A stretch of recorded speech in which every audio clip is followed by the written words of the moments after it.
Now, for the crime times. Good evening and welcome to your nightly news report with the Crime Times. I'm your host, Devin Smith, and tonight we're talking about all things El Chapo. Joaquin El Chapo Guzman is one of the most notorious drug lords in modern history.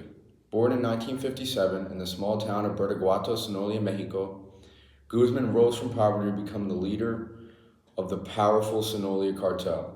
His organization was responsible for trafficking massive quantities of drugs, primarily cocaine, heroin, meth, and marijuana, into the United States and around the world. Known for his cunning, violence, and repeated prison escapes, El Chapo became a symbol of the drug war's complexity and the deep roots of organized crime in Mexico.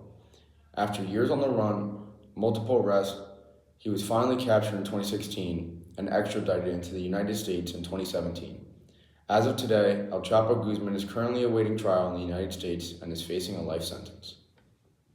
Now, for an exclusive interview with the mother and wife of El Chapo. I'm now here with Maria Consuelo Herrera Perez, Guzman's mother, and Emma Mordeso Conera Espero, his esposa. Maria, do you feel as though your son should be in prison? Joaquin is my son. I could never speak ill of him.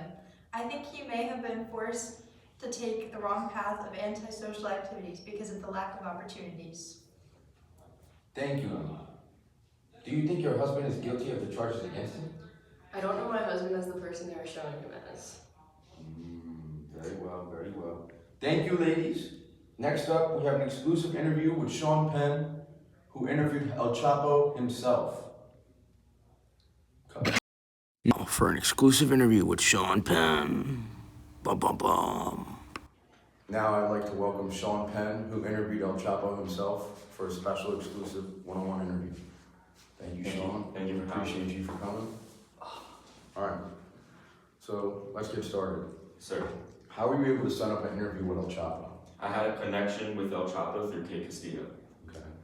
And what did you guys plan on doing with this interview, and what drew you to interview him in the first place? Yes, sir. I wanted to understand what could drive a person to create as much chaos as he has and how he deals with it. I also plan on creating a documentary about him. Very nice, very nice.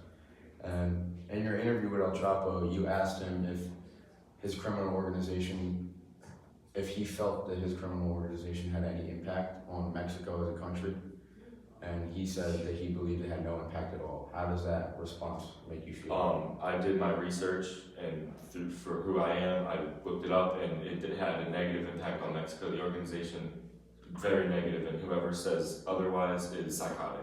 All right. Well, thank you for your time and your opinion, Sean. I Thank appreciate you. you Thank very you for much. having me. Before we say goodnight, it's time for our last and favorite segment. Why did they do that?